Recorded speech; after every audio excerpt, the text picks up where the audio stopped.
Furaha ni nidhamu, si ajali, si bahati iliyounganishwa na akaunti yako ya bank, hali ya hewa au jinsi watu wanavyokutendea.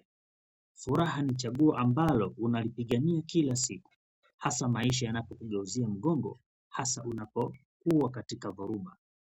Ulimwengu haukupatii furaha kwa kupanda fedha. Lazima uamke na kuichukua. Lazima uamuru akili yako iendane na nguvu na sio udhaifu. Na hilo linahitaji kazi. Kila siku miguu yako inapogusa chini ya ardhi, inakabiliwa na uamuzi. Je, utadhibiti mtazamo wako au utaruhusu hali zako zikutawale?